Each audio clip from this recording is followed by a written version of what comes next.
Welcome, man. Yeah, it's good to be on here. I appreciate you being on. Of course. Um, I've been following your Instagram for quite a while, and I didn't ask you to be on until recently because I've been um, there. I've been talking to a handful of people out in your area, Oh and yeah, California. It's a lot. right, yeah, dude. And then I, I think I was talking to trying to remember who recently who mentioned you. I think it was Hooney. Yeah, Do you? Hooney, yeah. Yeah, Okay, I played okay. Hooney ball. Yeah. Right. So yeah, he's like, "Oh, you need to talk to that guy." I said, "I really do. I've been following his Instagram for a while because uh it might have been recommended or coming through like post on my feed or something a while ago, and I Yeah. saw like one of your pictures or a picture of you Mhm. with your gear on, and I was like, "Holy shit, that's awesome! What a cool helmet and a cool mask and setup and everything." So. Yeah. It's like not my only one. I have two others. One not really a helmet, but it's like a bamboo hat. It's mostly for woodland and green camouflage because it's supposed to be like a sniper kind of loadout.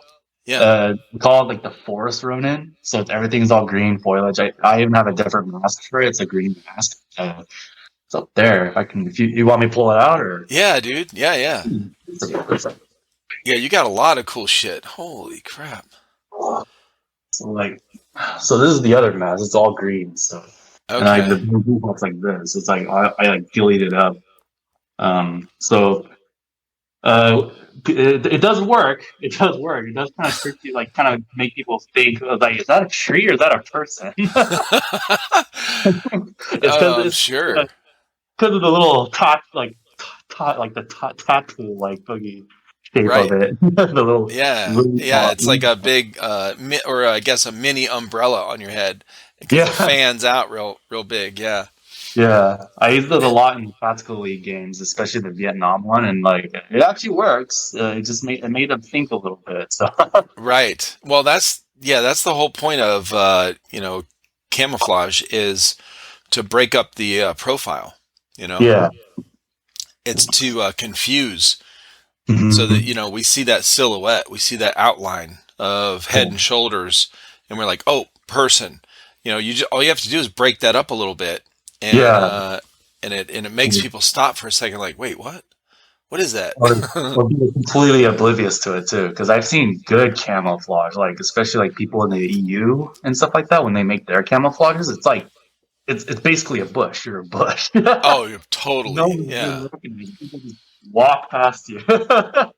bro. I've seen these videos, man, where there's the guy like there'll be like three guys in the bush, Mhm. and you won't know until the end of it's a short clip, and Yeah. somebody will be walking by, and then they'll just Mhm. stand up, and you're like, holy shit. Oh yeah. But cool, yeah. So are you? So what part of California? Are you in SoCal? Yeah, I'm in SoCal, in the Riverside County area, just basically just that general area. Yep. But I go and work in LA County, so I'm here and there. But I've been to most fields out in the SoCal, so like LA County, Orange, and then San Diego. So giant airsoft, and then there's also like Camp Pendleton in San Diego, and Right. then there's obviously in Riverside County you got Wildlands and you got Code Red, two of my favorites, Oh, and then okay. my in LA or Orange County area you got a bunch of them. You got like Tax City, which is Yep. the one of the big ones there. Hollywood Sports is actually really good. Like Hollywood Sports is actually really nice. I started playing there more often because it's tactical league. It's by Biohazard Airsoft Team and then KWA. So make sure to check that out too because it's a public event too. It's not private, so Right. you guys buy tickets and stuff like that. But Dude, I've heard every single field you mentioned. I've heard people talk about, that I've had on here, which is really cool because now I'm starting to, be familiar with some of the stuff you guys are talking about, like fields. yeah, Because Van Alex, he, he's on our Discord. He's got his own YouTube channel and stuff. He just started playing at Hollywood. Hollywood Sports. Oh, yeah, Sports. So he's in that area, and he does a lot of 3D printing. He'll make custom parts for some of the guys I've talked with on here, and Yeah. and then yeah, Nicole Gaming and Kyle Mhm. Smith. He's Brotherhood Airsoft. Oh They yeah, brother. yeah, they play at Giant in Hmm. San Diego. Oh, I those just guys are those guys are like another cool group that makes cool loadouts too. Brotherhood guys and yeah, Giant. Yeah, they're another group that kind of make cool loadouts and stuff. So. dude. When I was talking to Kyle, he was talking like before I got. He said before I got into airsoft, he was into I can't remember the official name for it, but the medieval kind of like reenactment stuff, I guess. Yeah, those are. Bro, he was like, people think airsoft is expensive. He said that was like 10 times more because the reenactment stuff they did, they would use real swords, real metal swords, and Yeah. they had to have all real, like authentic gear. So if you had chainmail or Hmm. full armor and stuff, it had to be rated for taking hits from swords and shit. I was like, oh my God. The only difference is that it's not sharpened, but that's it. Right. None of the weapons are Right. sharp, like pointy. But that was it. Everything else was just game on, and then they would just start beating the shit out of each Mm-hmm. other. Oh my God, dude. That's crazy. And I was like, "Oh, you thought airsoft was hardcore?" Or sometimes, like literally like, on horseback, sometimes like knocking each other out, or like No just shit. I knocking mean, at least Italian. you won't get a concussion playing airsoft, not from the BBs anyway. Yeah, maybe probably Uh, from that, like falling off if buildings you and stuff. fall on your face. I When we mean, first started our channel, our YouTube channel, mhm. it started out as a mystery unboxing. We'd get mystery boxes. And Yeah. so we did unboxings and then reviews on the guns and gear that we got out of the mystery boxes. Well, then my sons, two of my sons and their friend, they started Mhm. playing airsoft. That's how we started the channel, and Yeah. like 3 years ago. So they went to go gameplay, and they went to their first mil sim. And when they came back, they said they were running through my one of my sons. They were all geared up. It was a mil sim like a Vietnam era type. So Yeah. they had to have M16A1s. They had all authentic Yeah. stuff. They had Yeah. yeah, the helmet. The old school helmet and shit. So he said he was running through the woods and it was raining like crazy, and he slipped and fell in this like little ditch, and he fell Ooh. head first into the ditch. Said he was just bashed his head into. I mean, it was in the mud, so luckily, but he was like, dude, they were all kind of fucked up for that weekend. It was a 24-hour continuous, and it Yeah. downpoured the whole time, like monsoon rain. And this was their first mil sim, so they came home and they were just miserable. I mean, miserable, soaking wet, cold. All their Oh. shit was wet. And it was crazy too. They put their stuff in a bin, right? All their gear. Mhm. So they come home and they're exhausted, Oh yeah. and they stuck their shit in a bin, threw it in the back of their pickup truck. They come home, they threw it in the shed, and forgot to unpack it. They had to Mhm. buy all new gear for the next milsim because all the stuff they threw in there was soaking wet, and it was Oh. sealed up in the bin, and it was in the shed, which was get like 80 degrees in there, hot. Mm. They opened it up and it smelled like death. It's just total mildew. Oh my God. They were like, shit, we got to get all new gear. I said, what happened? They were like, we forgot to unpack it. I said, oh my God. So they had a fun introduction to the their first mil sim. But anyway, yeah, Yeah, yeah. he about got a concussion because he slipped and fell in face first in the mud. Yeah. Luckily, it's mud, but Milsim games are, first experience, like, it might be a little rough because you're just trying to get used to things at first. But like when you like go and do it more often, it becomes like a brotherhood thing, kind of like you meet all your friends out there. It's like Right. after the game and stuff like that, you all hang. Unless it's like a continuous one, like a 72, like Milsim West, which is like it just keeps going. It's there's Yeah. your break in there, but like it's long. It's like And those, but it's hard for me to go to Milsim West sometimes because it's other than being out of the state most of the time. Like, Mm, so sometimes my loadouts don't match their uniform requirements, obviously, because gotcha. like I'm trying to keep in character. But whenever I can, I just at least try to get the mask on. I Yeah. just try to, if it's a Milsim West game, I can like bring like a hat, my earmore headset, and then just Oh, like okay. bring my nose like that matches the camos. And sometimes those work, but like when it comes to my armor and stuff like that, I gotta leave that stuff here. But it's all right. As long as I have this. Right, right. Something identifying. Yeah. Yeah. But like Yeah, for people, real.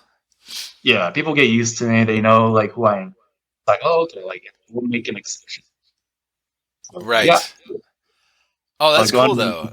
Yeah, I think You one of know, I my mean, they what? understand it's, you're people like to go in character, man. Like that is Yeah, a cool thing. I would, if I start playing Milsims, I would definitely like to be, some kind of identifying thing on my uniform, like, um, but I know Milsim West is really strict with, it's like, from what I've seen in videos and what I've heard from talking with people, it's like really being in the military for those 2 days or whatever. right. It's exactly. It's like you they really take it seriously when it comes to like squads and like when it comes to uniform codes and the gameplay. Uh, but and then like how they run things like night ops and all that stuff. Depending on like what they have, that's how they run things, and then they just take their codes really seriously. But it makes sense, and it's all about the experience. Um, but yeah, it's like, but all in all, it's just all fun. Now, You what still was get your first Milsim? Who like was it a Milsim West or American Milsim or It was Lion. Line Claw? Lion Cloud was one of my first milsims, and I got introduced to that by actually Mark or Bray Exploder, if you Oh heard of shit! him. Yeah, Yeah, I so have. Oh, I used to okay. run. I used to run with him a lot and his guys, and then we got introduced to it. Lancer mostly sponsored us to go out there with Lion Claws, and my first one was in Camp Pendleton. They had the Camp Pendleton map in not the field, the airsoft field. It was actually on the base, the military base. It Gotcha. was one of the combat towns. I think it was like range 141.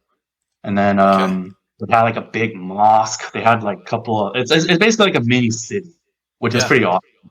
Oh, that's They cool. use that, yeah, they use that for their training, like their like kind of like their version of a milsim because they do like simulations for those like during their military training. They like have like Okay. blank rounds and stuff like that. You can see Right. like the blank rounds on the grounds and the shells and stuff like that. Oh, And that's cool. yeah, that was one of my first milsims, and I actually really liked it. We were there for about 2.5 days. It's like Friday, Saturday, and then Sunday was like a last game, but like they make it short, like a half day, so they can do like raffles and stuff in the end. Right. But yeah, that was awesome. They had night games too, which is that's when people take out their nods or their thermals and stuff like that, which was Yeah. really No cool. shit. Unfortunately, I didn't have any, but it was still fun because I just like I got my ears and my headset and I can like hear footsteps and stuff, but like I couldn't really see anything. And like I try to limit Right. my light usage because I was just giving away. I was like, so I'm basically just lying there waiting, and then so slowly, just even crawling sometimes. So that basically just got me hooked onto the Milsim side of things, and then I started doing like Milsim West and stuff like that. Mostly just line claws because I was like basically my go-to, and Yeah. Lancer sponsored me to go to those events, and every time I go, I would get like new gear to try out Oh by shit. them. That's awesome. Yeah. So every time I went there, I would try a new carrier, new camo. We'll see how long it lasts. But those gears are actually really good. Like it lasts through a bunch of decent gears. I mean, I still have it. So Yeah. That's cool. So when that with I'm not familiar with like sponsorship stuff, right? Now I've seen the posts and I've talked with people for Speedsoft that Mhm. get sponsorships and they I've so I'm a little more familiar with that. Mhm. I guess, and how that works a little bit. But so when you would you have to like contact them and say, "Hey, I'm going to this event," and then they'll say, "Hey, we want you to try out this gear at your next event," or how does that work when you're sponsored? Yeah, Like, how do they? yeah, it's kind of like like quid pro quo kind of thing. You give Gotcha. something and they give something. So it's like Sure. it's so it's fair and stuff like that. But usually they would contact me if they wanted me to go somewhere. Um, lately not it's not has been like that because I've been really busy and stuff like that because I just started working as a paramedic around Oh, LA nice. County. Okay. So I've been Do you working a lot just to get things going, but I'm trying do to you do like more. doing that? Oh yeah, it's what I've been doing for a long time, like EMT stuff. I worked as an EMT for like 8 years, and No then shit. finally went to medic school like 2 years ago, 2.5. But the only reason why I started working this year is because of the pandemic. Was delayed Right. a year or so because of the closure. Yeah. So I could have been done, but because of the closure, I was kind of delayed on that. So Now, and did then when you were you interested in medical stuff like in high school and all that? Were you? at first, no. I think it was when I started like junior year in high school. It was like basically halfway through my high school years when my parents introduced me to the Fire Explorers program. Which is Oh, basically a yeah, it's kind of like a little introduction to the fire department, right. and what really got me My into it. one of my sons went through that. Okay. Yeah, it's a good thing. It's a good learning experience too. They teach you a lot of good stuff, good habits, and just like during in the department and like for yourself, like they kind of teach you a lot of like good home habits too, like to like respect with others and stuff like that. Especially when it comes to like patient contact. So it's like it made me like Mm, definitely made me more like patient, more like uh more out there, like talk like it makes me more want to talk more to the like people and stuff like that. It makes me gotcha. more extroverted. So Yeah, so yeah. Were you kind of were you more of an introvert before?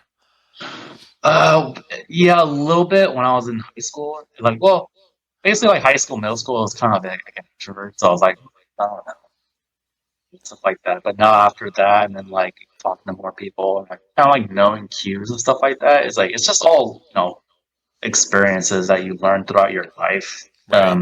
You get used to things and like you get like you know how to talk to people and it makes and then like the reward that comes out of it is like you make good friends, make yeah even Yeah, like in airsoft or when I'm doing all this stuff, like, it makes me like communicate better more with other people.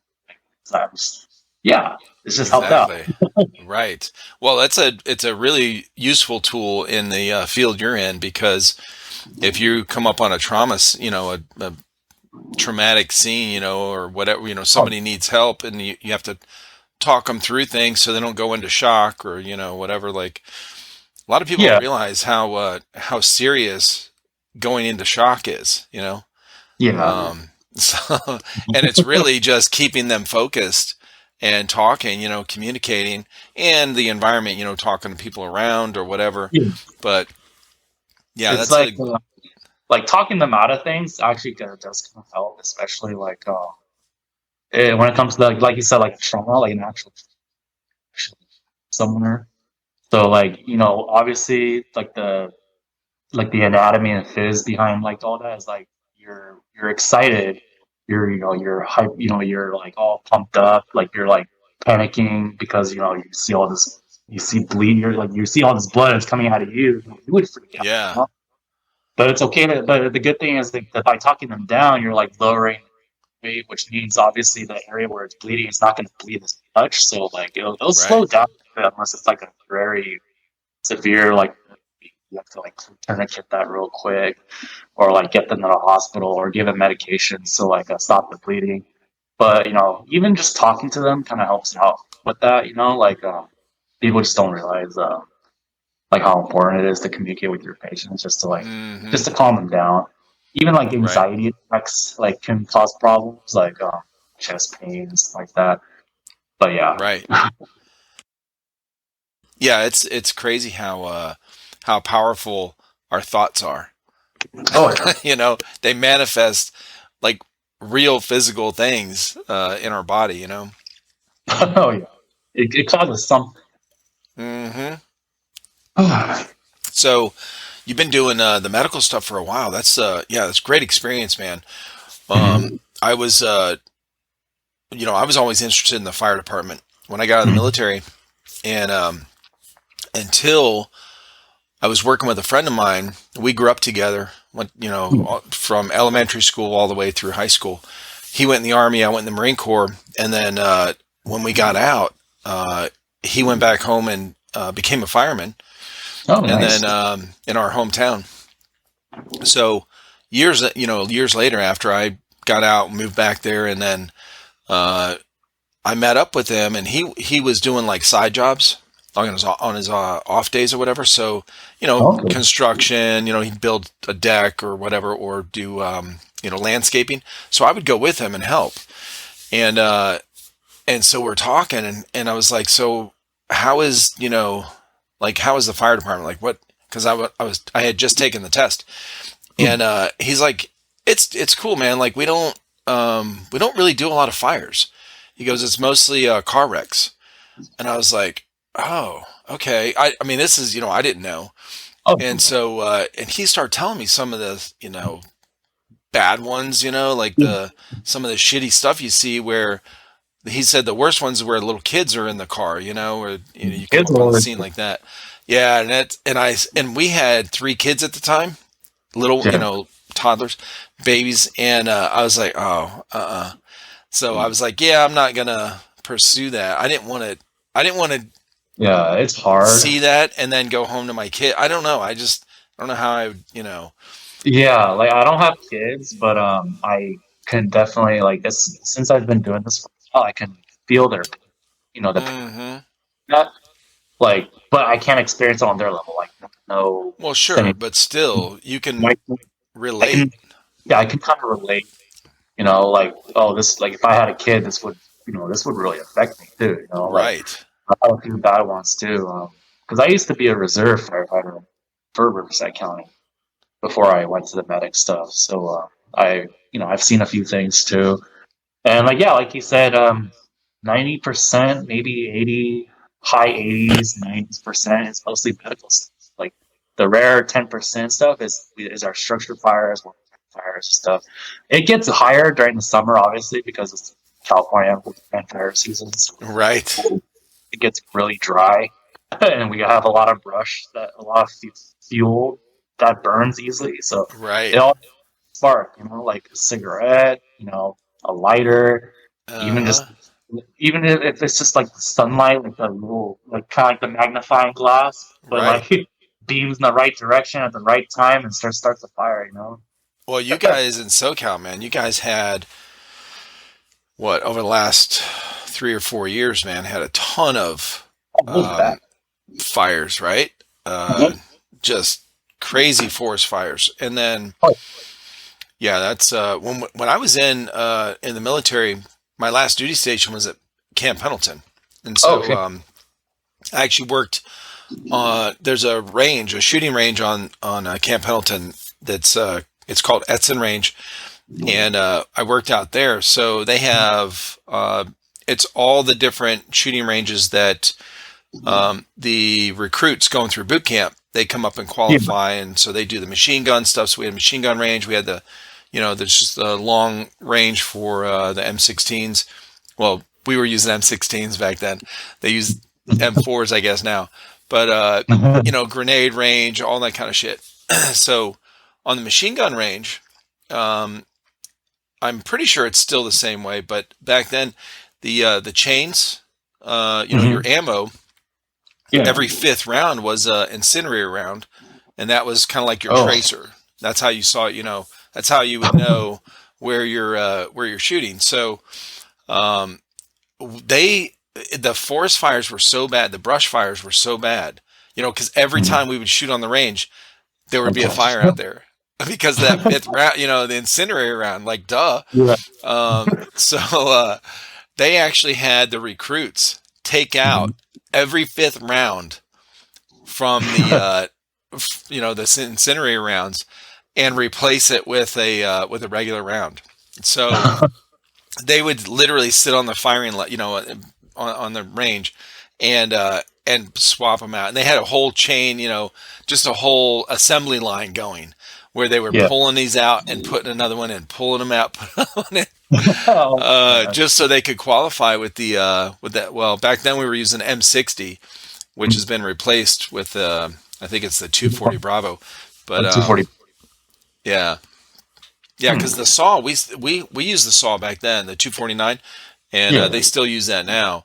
And that shoots a 5.56, and then the well, what we used the M60 was the 30 caliber or 30 caliber, 7.62, and then that's what the 240 Bravo replaced. So yeah, it was. But for that, the saw and the M60, they would be taking out those incendiary rounds because we had fires all the time.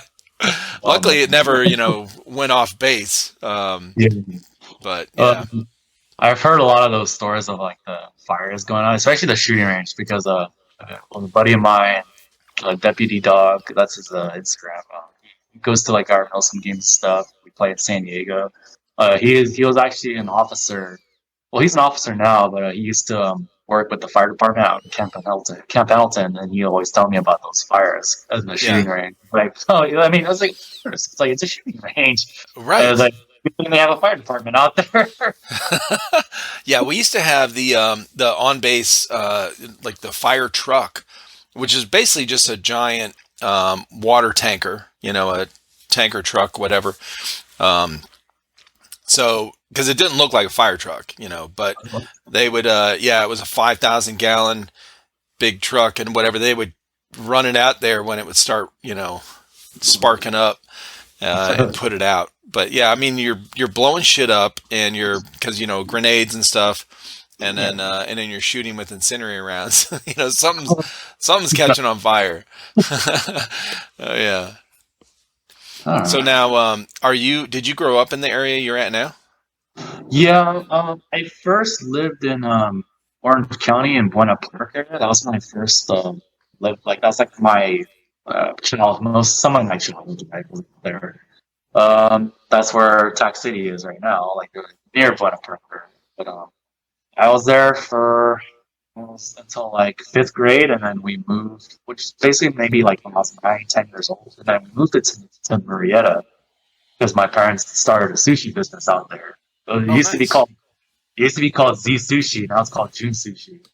It's still a great place. Still a great place to get some sushi.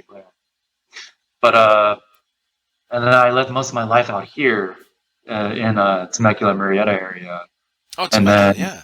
Okay. yeah, it's a I have little friends quiet. out there. Good Yep. winery.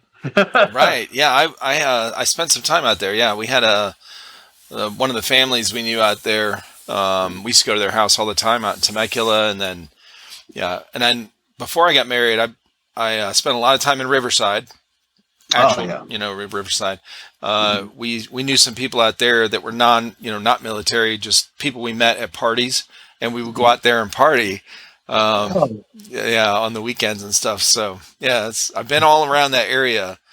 yeah, Uh, like people don't know that for a quiet little city like Marietta and Temecula it actually has a lot of things to do out here. Like you got right. obviously your airsoft fields, maybe 25, 30 minutes away from the main city, so it's not even that far. And also, yeah, like the weekend, like you got the Sundays, you got like the wineries, and Saturday you got Old Town Temecula, which is Right. always like crazy every night on the weekend. So, oh Oh yeah. yeah, Now, there's plenty. when you went to high school out there, did you guys have metal detectors to go through? No, not like today, where now there's like metal detectors. It's because of all the recent, school shootings and stuff. It would You just know kind of what's tell weird, dude? That's so weird because when I was there before we left, I left there in '93. Okay, and one of the high school in I guess it was Oceanside High School because it was in Oceanside, right off of Hill Street. Um, they put in, I think it was the last like year before I left, they put in a metal detector for their school, and it was like it made it was really big news. Oh yeah. Yeah, for everybody was talking about it. It was like crazy, like oh my god, what's this world coming to? They have to have metal detectors in a high school. It's like an airport security, it's TSA. And now, my kids, we're in South Carolina, and my kids, and it's not really a big city where we live. It's kind of it's a suburb, and so they have cops. Now they don't have metal detectors, but they have cop. I don't think they do. They have cops at the school. They'll have a policeman at the school all day. Uh, Yeah, our did high school had that too. did Most, they? I'm a security guard, but Right. Yeah, see, we didn't grow up with that. When I was in high school, we were even allowed to get in fights, bro. Like that was a normal thing. We'd get in fights in the hallway. I mean, real fights, punching and wrestling on the ground, and the teachers would come out and just break you up and be like, "Go to your class," and that was it. it's, it's so crazy, yeah. the only time like was it? I've never like, well, not never, but like the only time I got into a fight was in middle school. And I was me just defending my sister and her friend because this guy was just harassing her and then like just making fun of them. And like when I was younger in elementary school, like my sister was bullied a lot, and it's like especially in middle school, like elementary school, not as well. I'm not sure. Like in elementary school, like I didn't really have the mental capacity to think that what's bullying, like how can I defend her or something like that. But like Right. I think like when we moved out in Temecula, Marietta area, and then like when she was talking about her getting like bullied by this guy, by her, like this dude who's bullying her and her friends. I just got sick of it. Like I just like got Sure. tired of it. Like she's always like sad and depressed.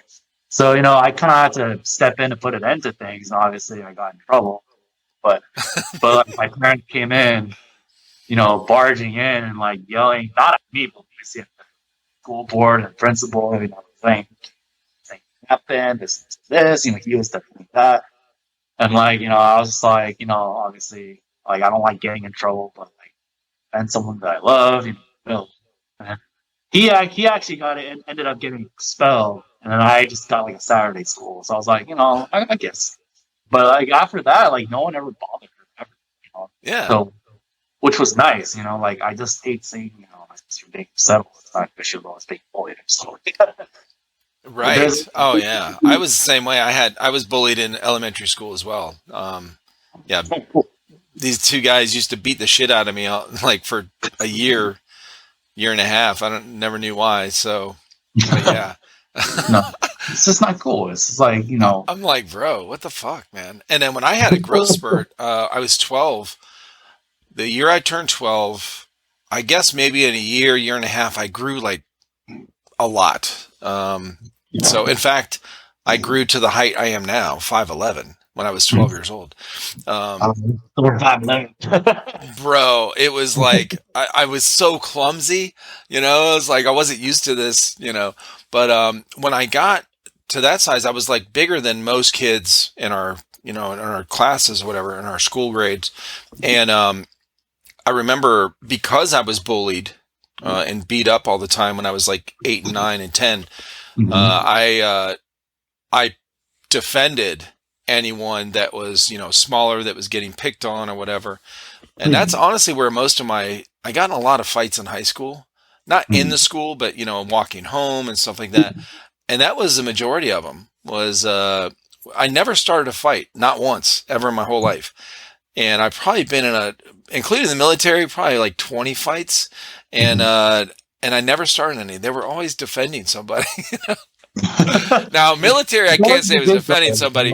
Military was, they were just drunken fights. Okay, so stupid shit.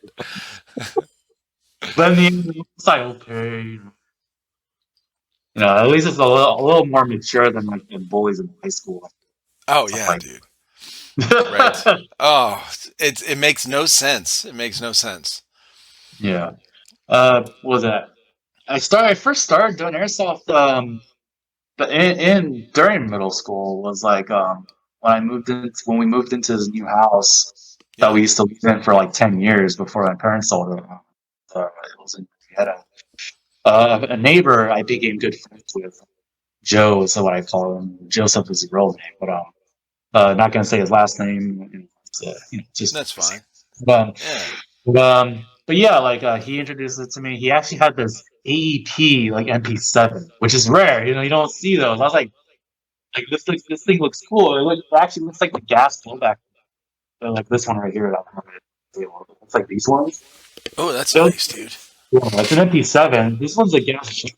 I think it was Elite Force and what was it? Elite Force and BFC, but he had the AEP version. I don't know what company made it, but I'm guessing it was like Tokyo Marui because they're the ones that make like cool AEPs and stuff like that. Yeah. So he got me into it. Obviously, I didn't have like much console gaming either. Like he had the Xbox 360. I only had like PS2s and PS1, but it's cool having Gotcha. retro. But he introduced me to Call of Duty and Halo, and I was like, oh shit, you know, like I started What were you saying, playing? What were you playing on PS2? Siphon Filter? no, but it was mostly Final Fantasy. So my dad had a collection of Final Fantasy games, like the old Oh, one, PS1. yeah. Like we had three, four, I think three and up. We had three and up, and it came with those big block cases because I had like Yep. four CDs in them because the story is so long. Bro, for real.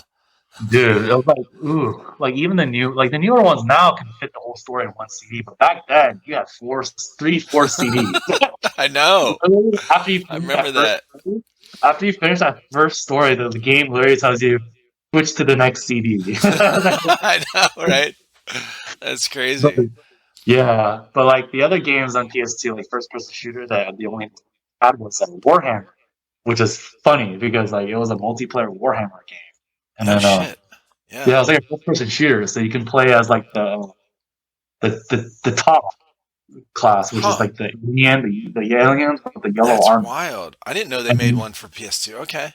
yeah, they had an online one too. It was online too, so you can do multiplayer online. So you can That's be the top. crazy.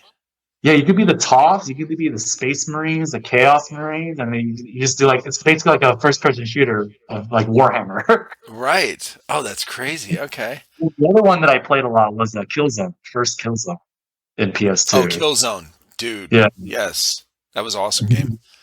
And then now that I got introduced to Xbox 360, like Call of 2 and Modern Warfare and stuff like that, I was like, and then we started doing backyard airsoft.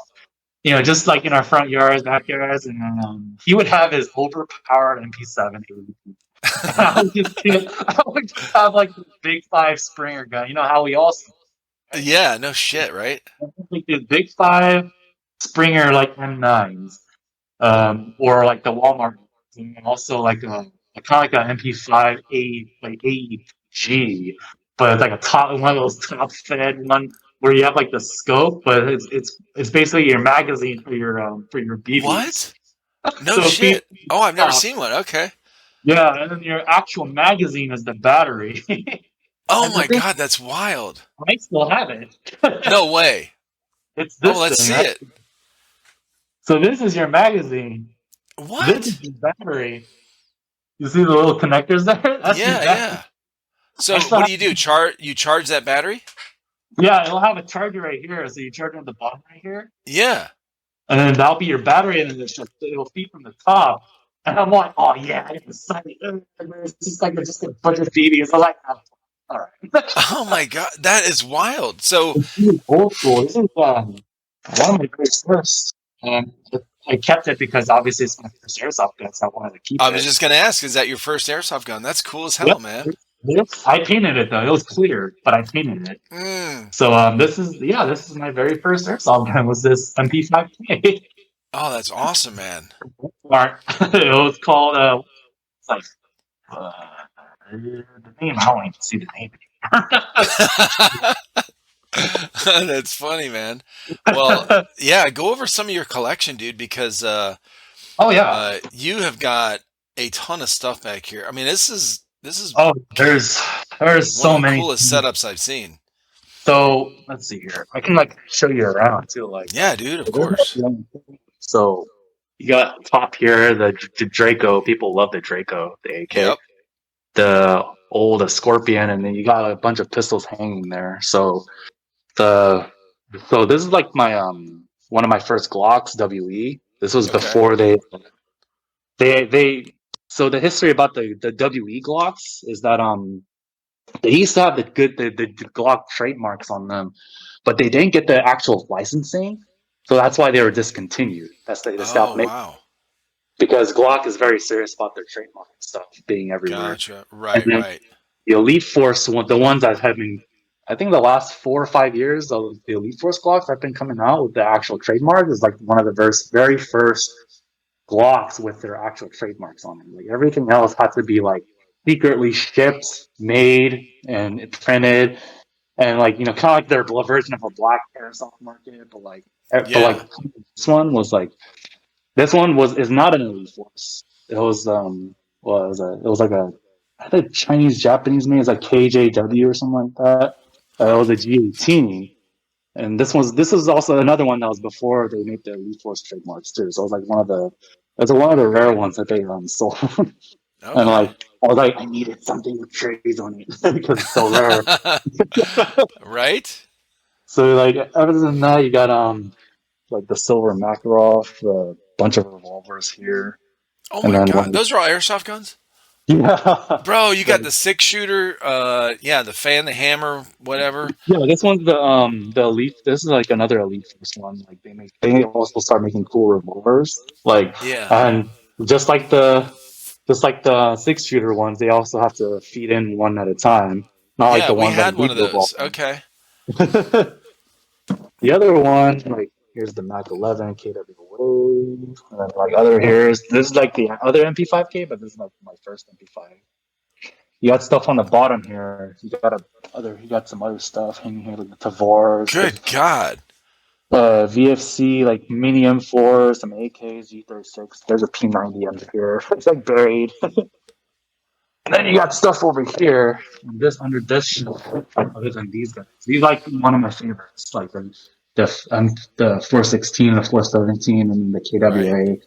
KWA, the Ronins, which is another one of my favorites. And then you got stuff down here, which is like all my other collections I've been building up for years. Just like gimmicks here and there. Other AKs, Go Wheels, which is this guy. Other builds, and then the AK-12. There's stuff off the side here on the table because I'm getting ready for the KWA battle, the tactical the Future War. Yeah. So this is the mutant gun that I kind of built. One of my stores I showed recently. What? Yeah, it's like the what was it? Oh, it's probably sure. It's like it's the Lancer Tactical Enforcer, the Nightwing one, but I kind of like made it kind of like cursed gun. I made it kind of cursed, and then the AA-12 also made this like a cursed version too because it's got that little like I put a shotgun grip on it and like made it a little bit more weird. So I was like I was like, if I'm gonna use something cursed, I'm gonna do something. And then other stuff. Oh, there's so many things. There's like on this wall. This is like my third wall. Has got up other stuff. This is like my like LMGs and micro guns Whoa, and whoa, here's a whoa. Hold on. So, look, so it's lagging just a little bit. So so when you're moving the camera around, it's trying to focus. So just yeah. hold it in place really, just for a few seconds because, bro, you've got so much shit. Oh my It's God. I mean, good stuff. Good stuff. good stuff too, yeah. So like the Vector, the LVOA is back there. It's kind of in maintenance. Uh, the RPK, Yeah. M16, the microguns are here, and Right. then under here, the shotguns. This is a GMP, a Springer shotgun right here. It's actually like a one round, but I call it like the slug shotgun because it only shoots one, but it shoots really high. I think it shoots Right. like 380 or something like 390, maybe 400 with like That's not bad for a 280. shotgun. Yeah, it has it has a pretty big spring in there. Mm-hmm. So it's a good like a sniper, like a slug shotgun, as I call it. Yeah. And then other here's you got your like wooden ones, like the ones like that I used for Vietnam, the Vietnam loadout. And Nice. then the M1A, like the M1 carbine, and then the Car 98s right here. Like a good old shell ejecting Car 98s back here. Oh, that's cool. And then bazooka. Sometimes if I just want to like bring it to Milton games to shoot like tag round and stuff. What? It Bro, gets that expensive. is crazy. That thing's huge. Oh, it's like let's see. It's actually I think it's like 5'2" or something, like 5'2". Holy shit. It's pretty big. And it's just all metal. It's just all metal. Oh, that's awesome, man. Wow. And then you've got, so you, behind you on your left shoulder, I think it is, your Mhm. grenades. So you got Yeah. shelves with mags, grenades. Yeah, all the middle shelf here is all my magazines and grenades, and then like the stuff for like for my revolvers, like the speed Yep. loaders and stuff. The speed loader for revolvers. Man, that's smart. Yeah. Because I actually used the revolver for quite a bit. For I remember one year I just had a revolver holster and just like ran all revolvers that year. Yeah. No And I just shit. Really? I got the moon clips for it, so I was like, all I was doing is just like whenever I like use the revolver, it makes a good like little. It's very satisfying to use. That's why I've been using it for a year. Yeah. Like I just like just reload it and be done and just put another moon clip on there and just just like fast reload. Right. Oh, But it's that's like, cool, man. Now, have you thought about going to one of the Western events at Ballahack? oh man, I've always wanted to go. So like I've always wanted to go to Ballahack. Like one day I'll go. One day I'll go. Because I know I know it's a long trip. I mean, it's literally across the country for you. it is. I'll go one day. I'll definitely go. Hmm. I know people have traveled a long way for all these Milton games. So I have no excuse. I have to go one day. I need to have all cool like events and like people with good like loadouts and stuff. So I know it's like my kind of environment. So like I Yeah, can. for sure. I mean, you definitely have enough. Like especially if you like if you want to go to something where you can use the revolvers. Yeah, the Like, Western game that I saw. Yeah. yeah, dude. Right. They got I like a whole mean, Western town set up yeah, there. and like a whole like mission. Like they have like objectives and stuff like that. Little like it's kind of like little mini games that they have. Like I remember, like they had this video where they especially from like Unicorn Leia, Jet, and Hmm. Novrich when they went out there. It was like they had like Red Dead Redemption game types, and they had like there's like 10 missions that they have to do to get stamps, and then in the end you get like a little prize or something like that. Yeah. That's a good little thing. It's like it's like other than playing airsoft on its own, you get this little experience. Like you can Right. actually like they actually do the gambling thing in Red Dead Redemption, and it's like immersion like that is like, it's awesome. Oh my gosh, dude. When it was a few months. I think it was over the summer. I can't remember what event it was called. Chimera, maybe. Um, so he got this red dye that was like, some kind. I mean, it was good for the environment. It wasn't bad or anything. But they dumped it in the pond that was Oh, on the playing field, and it was part of the story, I guess, of this event he was having. mhm. And so he was doing a video showing, when he was dumping it, and he showed like the label and stuff. It was like it's good for algae and all the natural stuff or whatever, so it doesn't hurt anything. But he made the pond red to make it look like this part of this event or whatever. I mean, this dude goes all out for these LARPing things, man. It's fucking crazy, and I mean, it's awesome. Yeah, especially their zombie games. Like I really Hmm. want to do the zombie games too, because I've done a few zombie games. Like Code Red hosts pretty good ones. Um, but like the Valhalla like zombie games, like that's like off the charts. Bro, I mean, it is for real. It's off the charts. I think it was just was it last weekend or the weekend before? Was their zombie one the Rev? Isn't that what it is? Revelation? I think so. Yeah, I think I just saw them post. I think it was last weekend Mhm. because C7 was there, him his wife, and and I saw all the videos, and they showed he actually did a video on his Instagram, Mhm. Swamp Sniper, where he gets up. It was the first day, Yeah. and has everybody kind of like pulling in so he could have them all in the view of the camera. Right. And it was like Signing. fucking 1,000 people or 1,200 people or something Oh at yeah, that they event. they probably host like so like a lot of good events, you know, and like it's Hmm. obviously like, reason why like I want to go. So Yeah, no shit. so yeah. So you got all this gear. So when you once you played your first time with your Mhm. buddy, uh, is that was that you were hooked right then? Like you knew Yeah. that that was something you wanted to do?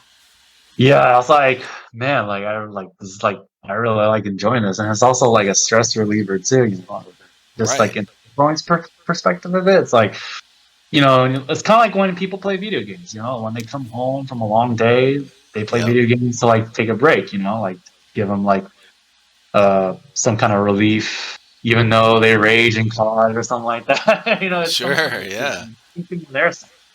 Our version of like the little raging is when people don't call hits, but No but you know, shit. Right. all in all, it's all fun. You know, Yeah. it's Yeah. like it's actually really good out there for me to like run out there and like play and like meet new people, and like that's Hmm. how I like got into getting sponsors and stuff like that because like I just talked to people and like um the first like I was saying the first guy that got me into Milsim is also the first guy that got me my first sponsorship was Brand Explorer. So Yeah. so Right. from there it just kicked off and like been doing all these Milsim games and then it's been slowing down, but I'm trying to pick it back up again. You know, to like uh, I think luckily I think I'm trying to change my work schedule to like Monday, Wednesdays, so that way Mm. I have the weekends for like Milsim games and stuff like that, so I can go more. Right. It'll Yeah. probably happen in like the next month or two. But yeah, like, Gotcha. but other than the work stuff, it was slowing down during the pandemic, obviously, because during the closures and also Hmm. I was also studying the paramedic stuff, so I was like really busy Sure. with that. But other than that, like once that clears, I should be okay to like go back to doing line claws and Nelson West and stuff like that and do more of that. Now, Mm. do you play indoor at all? Like Oh Speedsoft? yeah, I play indoor. Okay. Tax City sometimes, but like Yeah. N1 is good, like Project N1. Right. And I'm trying to go to Battle Labs more often because now we're also going to an event. Well, this coming weekend on Saturday is the Tactical League, the Future Wars, Yeah. which is gonna have Undead Fred, uh, Oh shit. yeah, Crisis, and also Alphonse is also going to be there. Oh, So nice. I was just yeah, gonna ask if you knew Crisis. Okay. yeah, I know her a little bit. Yeah, Crisis Airsoft, and then I Undead had Fred, her on here. Yeah. and then Alphonse is going to be there, which I'm kind of excited for. Like I've seen it, like I met him a few times, but like since he's doing more of his own thing out in the other states. It's Right. kind of weird to see him in SoCal, other than like big events with Jet and stuff like that. But Right. it's good. Exactly. It's always good to see the big guy. you know? Yeah, for sure, man. Yeah, it's kind of I like think he's when one of my favorite YouTubers for airsoft. yeah, Alphonse, like, him I and Swamp think Sniper. Yeah. yeah, Swamps. Like I think Alphonse is like more because I like because the snipers their thing and average they had their thing with the zoom cams and stuff like that, Right. and now it's like the rise of the LMGs. Exactly. It's like it's time for the big boys to come play. Now, I It's think like that's why I like his videos. More than some of the other stuff is because there's not a whole lot of the LMG stuff. The yeah. way he does it, like with Hmm. the in the chopper and I mean he's just wrecking shit, bro. Uh, Jeez. but yeah, now I do like the sniper stuff too. Mhm. I actually I'm- love Kicking Mustang, his videos, and Oh, quick mustard. Awesome. I mean, and his gameplay, but Mhm. his the way he presents it and does his videos and stuff is really engaging. I love watching it, and I kind of like the fact that he stirs up some shit because all he's doing is exposing people that are shitheads on the field. Like he's not Yeah. doing anything bad. He's not doing anything wrong. He's playing the game really good, and he's a good dude. Like honestly, but anyway, yeah. For snipers, I like him, and then one of Mhm. the guys I had on here, K Factor 39. But Alphonse, Mhm. It's got to be one of my favorites with the LMG stuff, man. The thing is, yeah, like LMGs like are so hard to build, like a good one, because like the all we have right now, like in a mass production wise, is the A&Ks. But we know, like, A&Ks are good on all like a starter LMG, but we know, like, the box magazines are just, it breaks, and it's hard to find a decent box mag Really? for LMGs, Oh, because okay. I don't know anything about it. Okay. the A&K ones are all would always break sometimes. Like I've heard stories. This is only from stories from I heard from like a lot of people Yeah. using it that the box mags were like not as reliable. Hmm. So people would have to like custom make a box mag, and like they would have to like fix it on the field or something like that. But yeah, that's just what I've heard. But like now, I think LMGs are trying to are coming to a rise. I think like when it comes to Yeah. like more usage and like more products coming out. Like when I saw the VFC, was it the LMG that just came out? Like their box, like I forgot what it was. I think it was like it's like one of the HK LMGs too. So it was like really nice. Oh, But okay. the box mag had like it was like more than any other box mag. It had like 9,000 rounds or something like that. 9,000 movies that could fit in that box mat or 8,500. It was a big one. I was like, holy. What? Like most LMG box mats can hold like 3,500 or 4,000. But Right. like this one had like it was big, and I was like, oh. But like, but box mags always have their issue. I think the only the only box mag issue that I've like not that I haven't had a problem with, it was the Crytek ones, the Crytek LMG. But that's like an M4 attachment too, so it's kind of Oh, different. okay.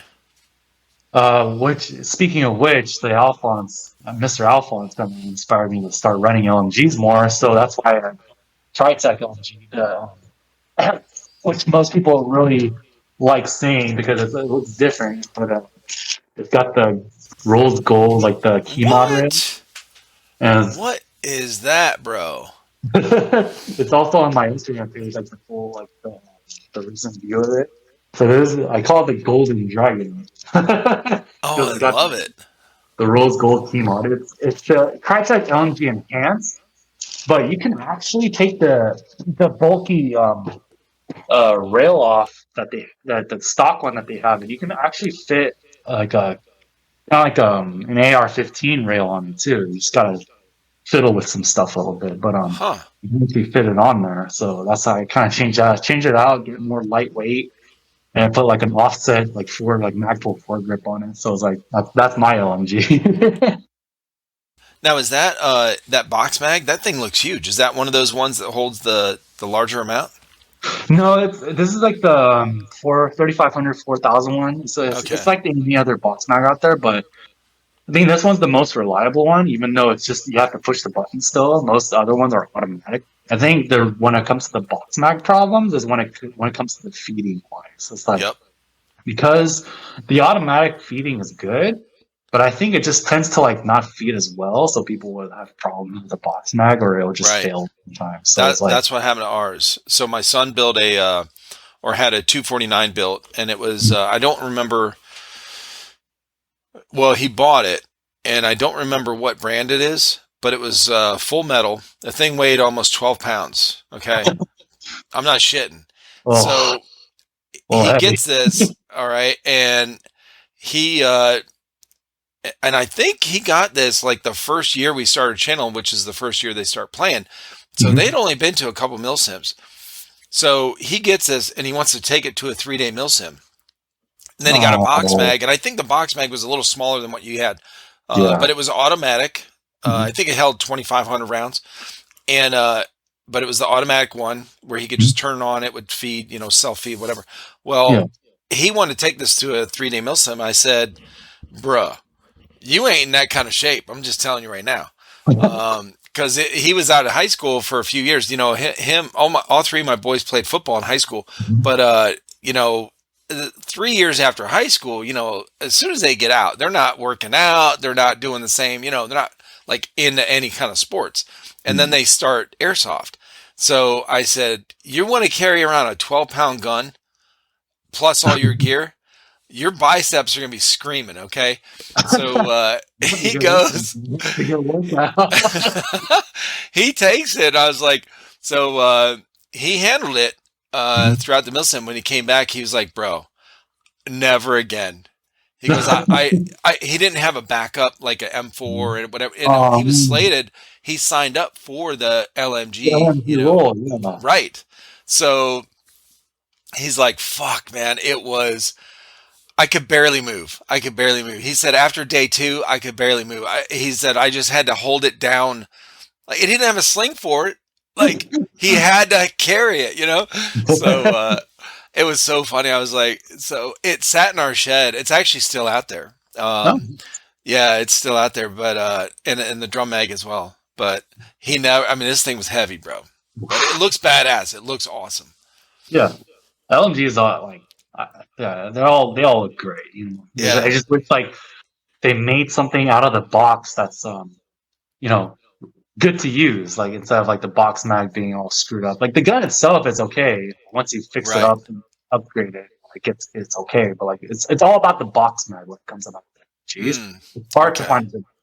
It's all about. It's like it's so hard to find a good box mag. Yeah. Right. But Yeah. We tried the. You know how it has the. Well, we got a bunch of these in a mystery box as well. The M40 or 249 featherweights from the Evike were putting them in. They were putting them in their BOAs for a lot because we got six of them, right? oh wow. Between four of us, Mhm. we got six of them. So we gave them all away actually in different giveaways. But they, Nice. they have the M4 mag well or whatever on the side that you can Mhm. just put an M4 mag in it. And Yeah. I was like, why the fuck? Why is this? Why would you want to put an M4? I guess if you didn't want to spend the extra money, you already had M4 mags. You could, Yeah. I understand why they made it like that. But Mhm. and if you got, I guess if you had a high cap Mhm. and you want to sit there and wind it every Mhm. 2 seconds, I don't know, but that would Yeah. suck. I But think the yeah, the time box when mag, yeah, I think like I prefer like the mid caps, even with LMGs. Like when like the box mag stops working, mid caps are always good because and it won't make as much noise either. right? Oh my god, I know Little the giggling noise. maracas or the rat, yeah. When you're running. uh, Now, are you So how did you come up with samurai stuff? Are you obviously you like that was samurai? that was my next thing. Yeah, I was actually like gonna mention that. The whole samurai thing, I kind of related to like fire department stuff because the like at the same time, obviously samurais were warriors, but like the fire department, they had like integrity, the respect. They serve. They have a Yep. purpose to serve. Especially the fire department. The fire department served the people, and Mm-hmm. back then, like samurai served the emperor. Yeah. But if you think about it, they also serve the people as well. So it's like, Sure. yeah. So it's just like they're just honorable, respectable kind of figures. Like so I kind of like put two and two together, and just from there it just went off. And like obviously the other thing is it's cool. It's probably cool to see a modern looking samurai too. Like let's see Bro, like what would it look like if you put very cool. It's very yeah. cool. And then like so at first when I first made my first armor, it was cardboard. It was all cardboard. and Yeah. I Yeah, was I believe it. And you spray painted it or something? so yeah, so like I didn't know about the foam back then, like the Oh, plastic foams that people use to make cosplay, like stuff like armor and like for video games and stuff, like during their comic cons. But right. we used cardboard, and the first time I ever made my first armor was during my first time going to Airsoft Con in Evike, which Oh was shit. years ago. And like this Okay. was when I first met team, my team leader. I have a team. It's called Team Black Knights, and we still play together, and I'm still a team with them. Awesome. Uh, Other than my other thing, which is like doing teams for like sponsors and doing teams for like tactical league and stuff like that. Okay. But that's where I met my first team with my first team. But yeah, when I first made my armor, like it was all cardboard. It was just a simple mesh mask, but I had like the tan helmet, um, it had the horns, like the cardboard horns and the sides, Yeah. and like and like actually, I think I like won third place during the costume contest at the e-fight thing because they had that thing during. It was like before it's like mid October is when they always do their airsoft cons, but not sure how they're doing it now because like they haven't been doing it for like 2 years because of the Oh, pandemic. right. So hopefully next year they might do it because like now Okay. it's cleared up and stuff. So it's like Yeah. okay, but like after So that what airsoft. other when you did the costume or the contest? So you took third. Mhm. What style of costume? What kind of character costumes were the other ones that won the number one and two? The other one was like obviously people that actually like made really good cosplay. Like one was like I think one was like a stormtrooper, like Oh or wow. not like the Empire stormtrooper, but it was the a clone trooper during the Clone War. Oh, So it was like gotcha. a clone trooper, but with modern airsoft stuff on it. So that was pretty cool. And Yeah. then the other one was like I forgot what it was, but oh no it was the ODST and the Halo stuff. Oh shit. It wasn't Master Chief, but it was like one of the Halo characters, like the Right. Halo Army. So that was pretty cool. But I actually won third place. I wasn't like I was still just happy to be up there. But for I, sure, you had to be the only samurai out there. yeah, I was like the only samurai up there. That's awesome. And it's kind of funny because I actually participated in a few other like constant contests for Airsoft Con like for those few years. And the first armor that I built was the best one that I've done. No So shit. yeah, it was like the other places I would win like fifth or like I would like but like the first one was like obviously it was like oh okay that's cool to see you never see those. Right. But that was like my very first armor. After I kind of showed that during my first airsoft con, I was like, maybe I should make this a thing, Maybe like because like when I was talking to Brain Explorer about like some ideas and stuff like that, he like I was like trying to find my character. That's when I started doing the samurai stuff. I was like, maybe I should make that like my thing. Yeah. So after I made my like first cardboard one, I started playing with it. And obviously, the problem with cardboard is it gets shot through. You would see all these BB holes. I'd be like, maybe, and it'll be uncomfortable because like the side helmets of the armor, it's like Yep. it makes me feel like I'm in a Batman suit, like the old 1950 Batman suit with like where he can't turn his head, these fights. So I was like, maybe I should make this like more adaptive, where I can actually turn my head and stuff like that. So like that's when I came up with more different armors, and I changed the materials from cardboard to sheet, so it's more durable. What were you using? Sheet metal. Oh, sheet So, metal. so I Damn. switched from cardboard to sheet metal. So I actually have to cut out the lining with the sheet metal with like sheet metal cutters, like trace it out, Yeah. cut all the plates individually because I want to keep it like the traditional way where they have different plates and they sew it all Right. together. You And then did I all have to you did all that yourself? yeah, so I did most of it all myself. I have two of the armors is all sheet metal for the shoulder pads. And then the lower pads is I either use the foam ones because obviously the sheet metal is so hard. Right. Like it's time consuming. So like Sure. but but at most it'll take me like 2 weeks, 3 weeks to like make the shoulder armor ones. And then to sew them together, I use paracord because obviously paracord is very durable Mm-hmm. and it will last a long time. So I would use the paracord and like sew it together, drill the holes on the sheet metal like individually. Like so that's why it's time consuming because of all the Yeah, for things sure. you do. And then that's how I would make my shoulder armor and like my other armors and stuff. Like especially the helmet right here. It's like all the stuff right here is all sheet metal.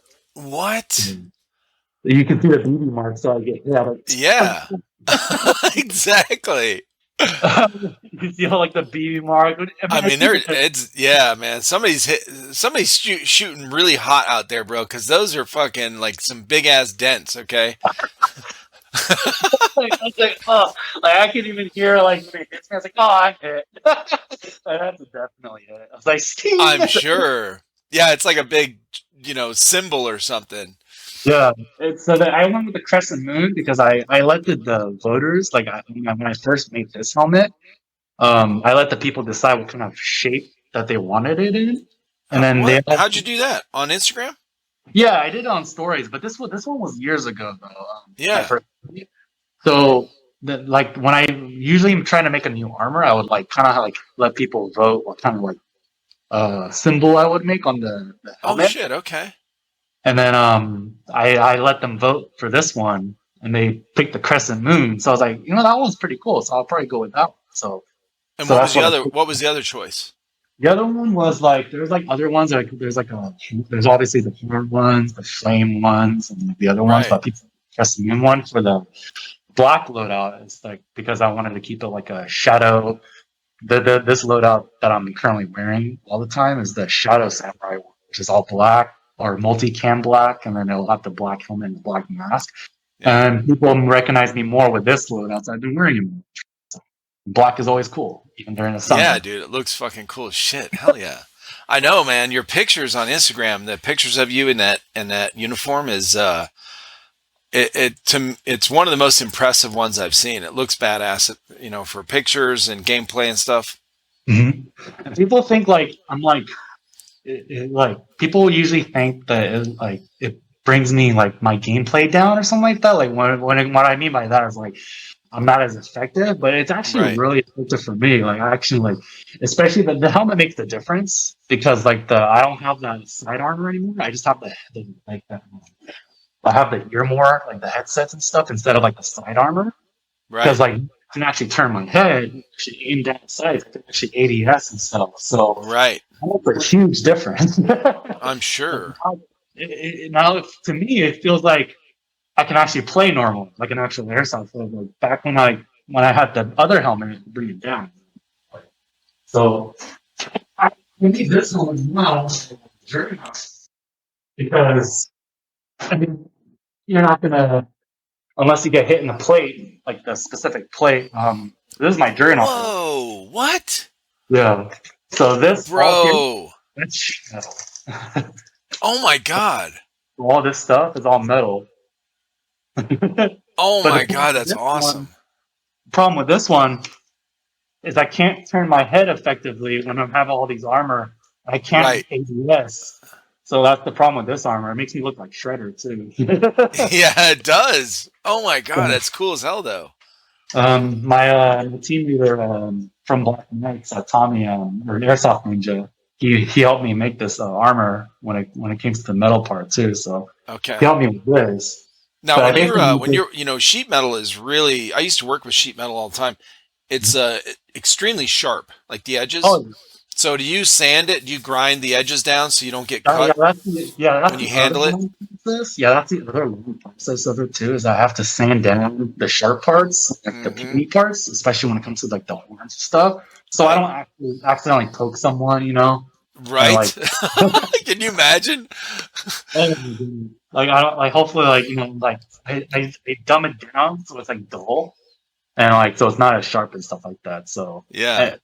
also because my shoulder armor is all sheet metal, I try to like dull it down so it doesn't cut me too. So No shit. I know, man. I put the pads underneath the armor from now. That's why it's more effective that way. Well, So that's what Kyle from Brotherhood Airsoft, he was talking about when he was telling about the some of the stuff with the medieval fighting stuff. He said, with making your own armor, he was, he made the same type of stuff out of metal. And he said, man, I was getting poked and, cut, and it was cutting myself, I was cutting myself with this shit.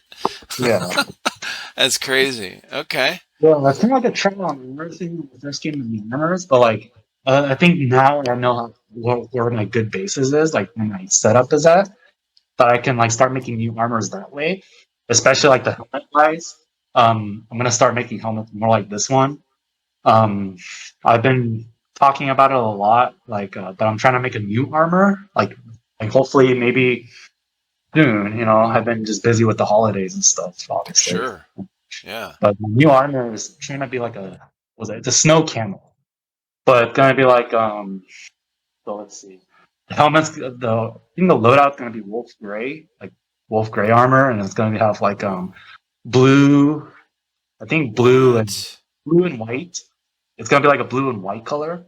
Oh, I So like this. I Okay. think the shoulder armor is gonna be like navy dark blue, and then the stitching is gonna be white for it. Oh And shit, then dude. for Okay. the You're armor, like talking like an actual designer, man. These colors sound great. I like this. Okay. and then the armor, I'll have my plate carrier that I'm gonna use for the future wars. It's like the Wolf Gray plate carrier, like the JCP plate carriers, Yeah. like the small ones. But the plates are gonna the shoulder plates are gonna go on there. And for the shoulder part, I'm gonna try to find some white fox fur that goes around it. So we What? can find like in the snow. And like for the helmet, I'm trying to find like a wolf gray helmet and then put uh, uh we have actually have deer horns that are like a friend my dad's friend who's a hunter, he gave the horns to us. Like Yeah. so I still have those horns. So I'm gonna try to cut those horns and put on the helmet. Holy shit. And Oh my god, that'd be wild. And then for the helmet too, I would also put some faux fur on it too, which is like the white faux fur. So you know how Right. like some helmets have like those little hair on the like Uh-huh. big brushy hairs on their like helmet stuff. So I'm trying Yeah. to make it too. So Oh, you will definitely need to go to a Balahack for one of these events then, because yeah, you're gonna have some really good outfits going. yeah. That is cool, man. Okay. Yeah. And when it comes to these masks, the people who actually make them or the guy that actually makes them is DevTech. I don't know if anyone's heard of Who is it? DevTech before. So he's a guy out in Japan. He makes those Ronin ballistic helmets, if you've ever seen them. What? It's like, yeah, Yeah, so we like, have one. Yeah. oh, the Ronin helmets. Uh-huh. So Yeah, that my guy son makes bought them. a full the whole, get up, whatever, the whole full covering, helmet and face thing. Yeah, he makes Um, ballistic Ronin helmets. It looks like something from like futuristic. Like a lot of like games have used it, and like, but he's been using it for his like tactical like events and stuff like that for all yeah. his So real fighting and stuff like who that. is it again? Name it again, because you were cutting out a little bit when you said it. It's Tech DEVTAC. oh, DevTac. Okay. And you So said they're out of Japan? yeah, he's out in Japan. Yeah. So he's the one that makes these masks too. So How did you find him? Did he have that listed where you could just go on and buy it, or did you have to like request a special one or yeah, whatever? it was like a request or special order. Okay. Everything else I built on Right. my own, and then or with help with friends because I don't take credit. But like the guy that makes these masks, I have three of them. So this one's black. You see the green one, and then the red one was my first one that I got from him. The red one So was what? the red one was the very first one that I got from Oh, Dev. okay. So it was like I remember like that's when he started his own page and his own like his like business in Japan was like he started making these, which were really cool. But Yeah. his main goal was like making the Ronin ballistic helmets and like trying to sell them to the military market, you know. Oh, okay. That's when he got really big. Is like when he started going to these training events, like the South, like I was like, I think he went to Dubai and he went to like the Saudi Arabian like police force and stuff like that. He went to like some of their events, setting up booths and stuff like that.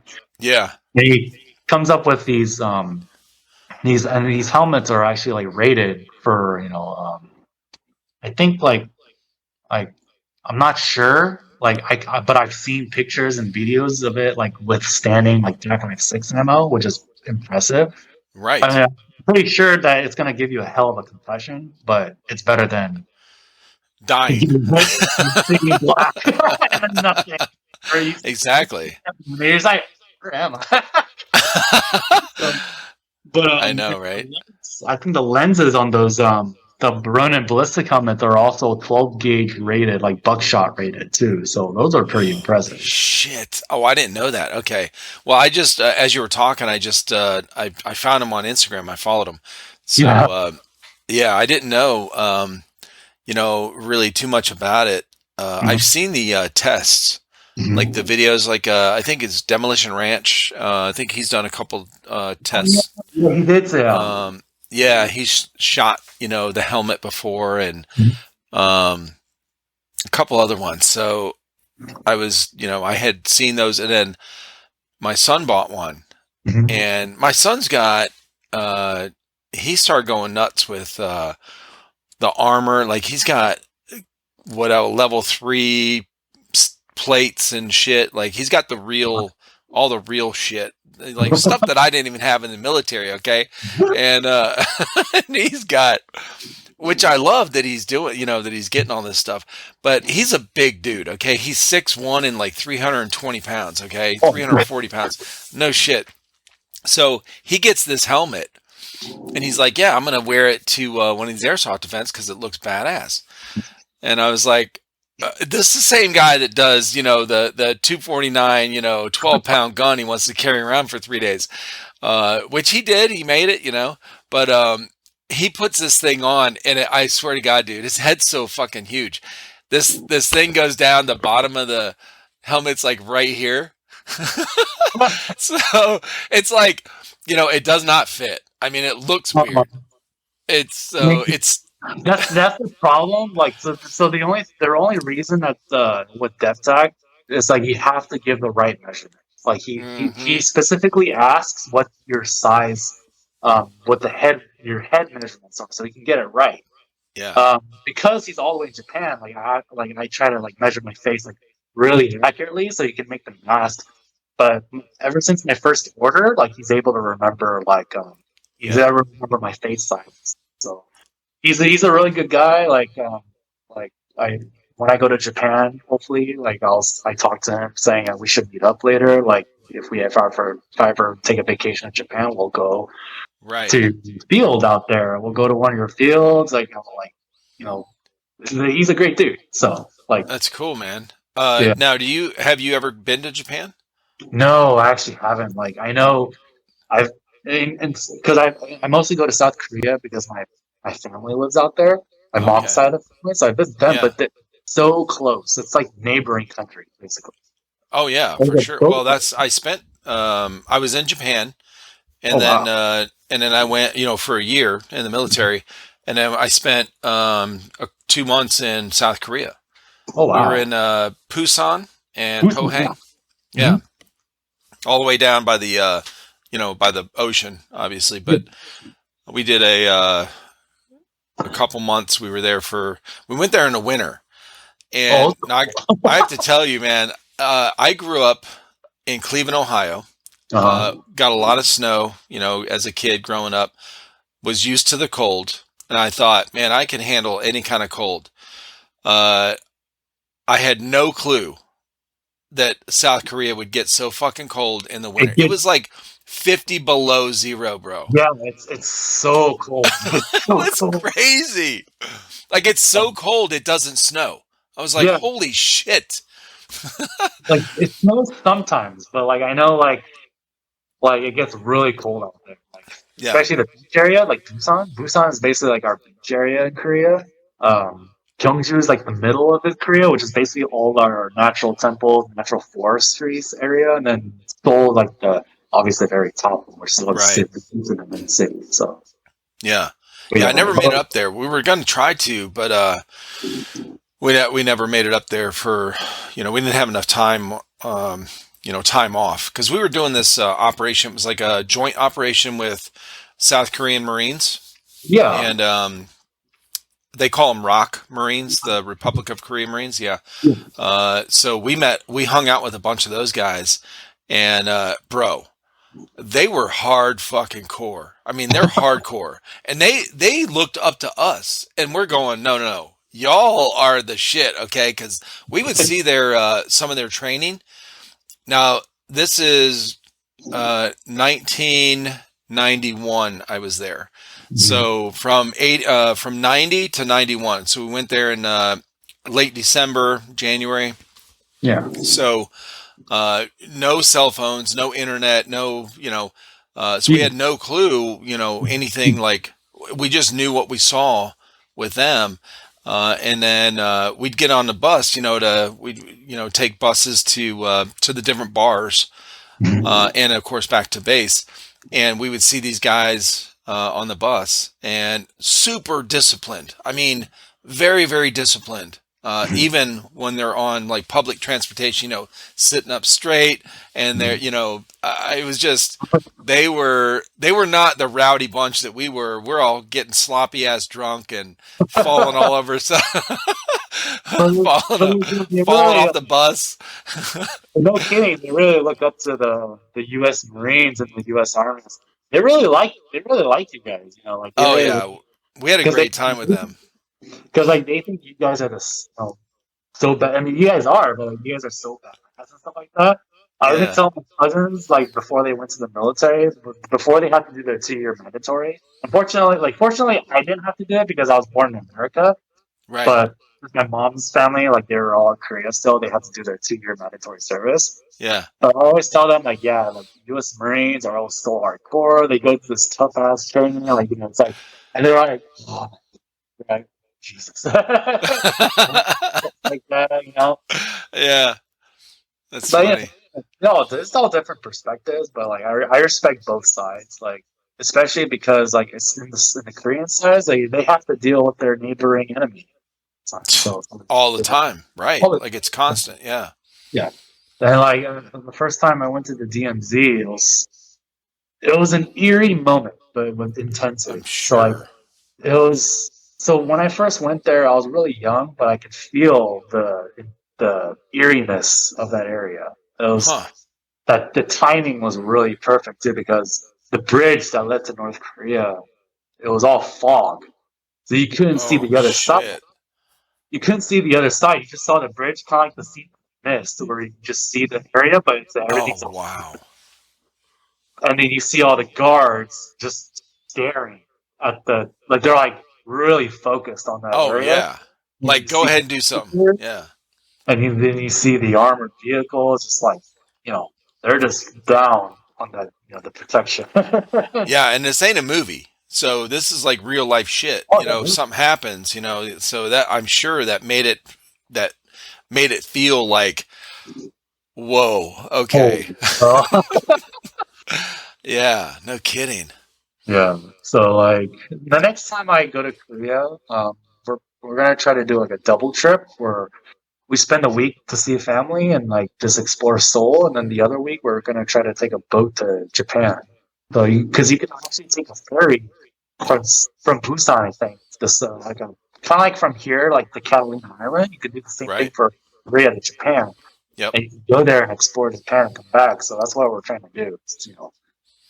To Yeah, make a I mean, it's very close. It's very okay. close. It didn't take us long. We were on a big ship. Now it took us 2 days, but we were, hauling a bunch of shit. I mean, it was a big cargo ship too, Navy ship. Um, but and I guess we hit some rough seas because we all got seasick. All the Um, Navy guys that were on the boat, they were laughing at us, and we're all throwing up. So we're not used to being on a boat.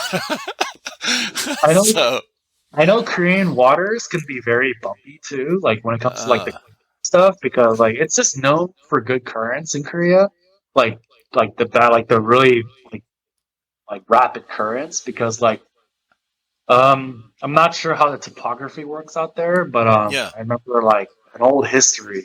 This is what Korea looks up to. It's like our history. We've been like we try to mind our own business. Like, you know, sure, we've always been attacked by other neighboring countries, especially right. Japan back in the day. Which the reason I'll talk about that in another later on today, after this, like during this podcast. But we had a leader. This is back in like the sword and shield days, like this is 1400, 1500, something like that. Yeah. Uh, but we had a naval commander, Yi Shin. So he was one of the best naval commanders of all. This was, and the people looked up to him even more than they did for the emperor, because back then politicians were outdated and stuff like that.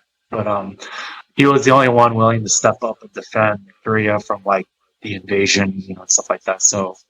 Wow. So he used the rapid currents in Korea to fight against Japan. He was really smart too.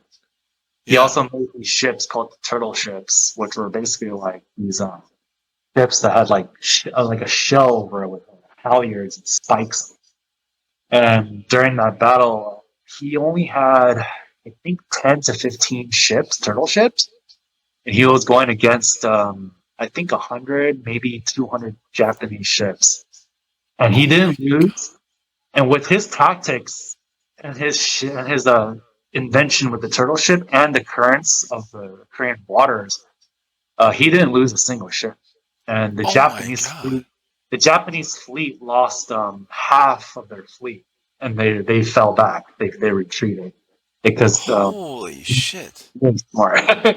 So there's a statue. If you ever go back to Korea in Seoul, there's a statue of him in somewhere in Seoul. I forgot which city, what part of Seoul, but there's a Yeah. big statue of him in one of the cities, and it's a good place to go to pay respects and also see Right. a piece of history that like protected Korea because we're still here because of him. Oh my God, that's crazy, bro. Okay. Now, how did you learn all this, like this story? Was it It was from in, my dad. My dad. He told me about the story, and yeah. that was one of his heroes. Was back during his history time, like history lessons Oh, with that's him. cool. They Yeah. even made a movie. The Koreans also have good Hollywood. Like if you've heard of all the good movies that they made, like Parasite and like all the other global like nominee kind of movies that they made out there. Right. They also made a movie the about him too, Yusuf. So Huh. it was called what was that? Roar. It was like naval something roaring currents or something like that. I have to look it up again. It's been Oh, so long okay. since the movie, but I've watched that movie so many times that it's it's just an inspirational movie. Like Yeah, for guy sure. has been through torture from his own politicians because like they hated him. They like all his like his own politicians hated him, and like he's gone Why is through. that such a common thing? Like when you I don't know. get somebody that's like good for the people, this is such a common thing in history, right? You get somebody that's good for the people, that loves their country, a patriot, and is very smart with tactics. And the fucking government or politicians or the ruling uh, people at the time, it's like they always hate those kind of people. It Yeah, just doesn't make any. It makes no sense. no sense. Yeah. That's So, wild, dude. I would love to watch this movie though. You'll have to. Well, I was yeah, gonna I'll look say it up. I still have pictures from Mhm. when I was in Korea Mhm. of some like statues and different things that were So if you different. remember, if you ever taken those pictures, his statue is like kind of iconic because it's him in his naval armor. He has like the armor, like most of the Korean armor is like back in the day was like pointed helmets, and they Mm, had like the little hairs, the hair that comes out like kind of slides down, but it's okay. him with his armor, and he has a sword like this, and he's like going down. He's like doing this pose, like a Yeah. badass pose, you know?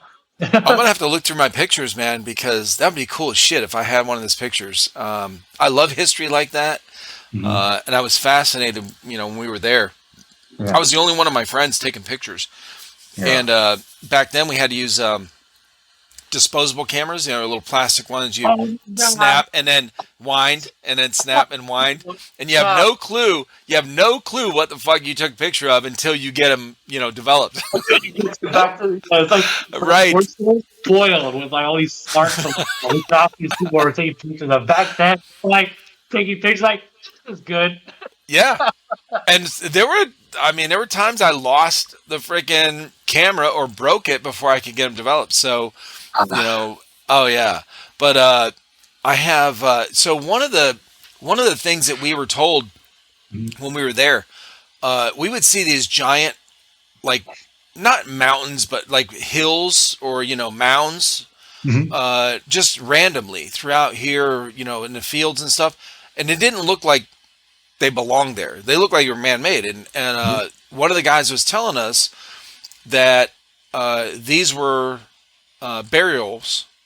So I guess, is that true? Like, you guys, the story we heard was that you guys didn't. or Koreans didn't bury, like dig a hole in the ground. They laid the person on top of the ground and then mounded dirt on top. And the tradition Yeah, was the more important the person, the bigger the mound of dirt. I guess I don't know. yeah, they used to do that a lot. Like, Okay.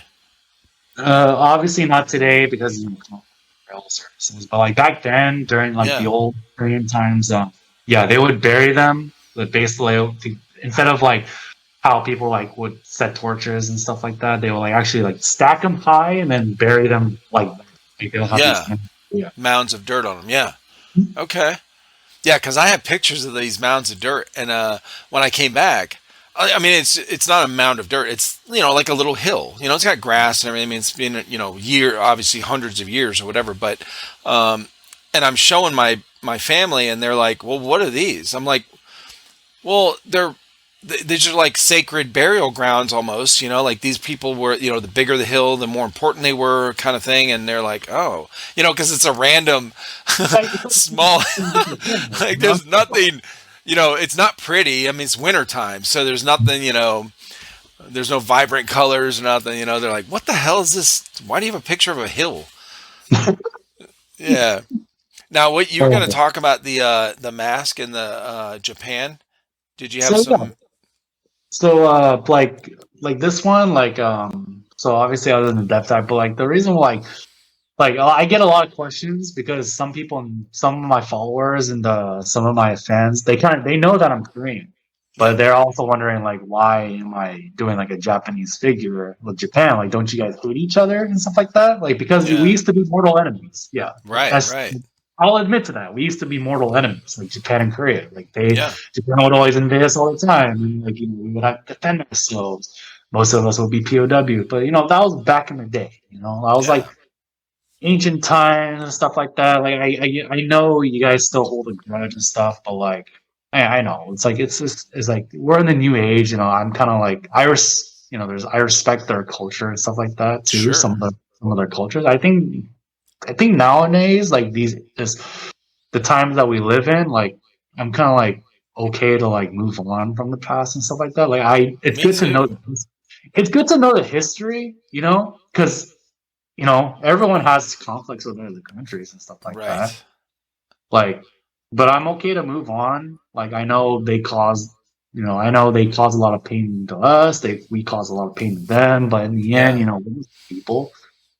Like, I'm just Yeah. willing I to feel the same that. way, Like, man. Like I spent that year in Japan. I never, in fact, none of us, the guys I was stationed with, we never even brought up World War II or, and I was there in 1990. yeah, I mean, obviously it's, a long time after World War yeah, II, almost, 40 some years, whatever. But it was, we were still like, you have some people that would talk like that about, Japanese. And I'm like, no, what? Like this is so many years later, bro. Like this is not. But but I did the same thing. When I was there, I wanted to I said when I get out, I'm gonna move back to Okinawa. Like for real, I loved it. I really loved their culture, and yeah, I loved it there.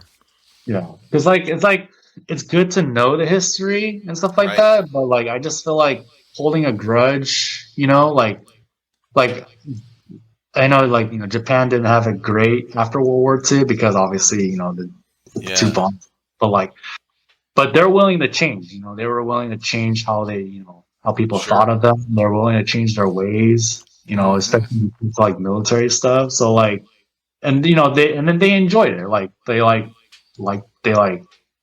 just like they're being different. Like they just like being open about things, and I just feel Right. like we should be the same way too. Like I know.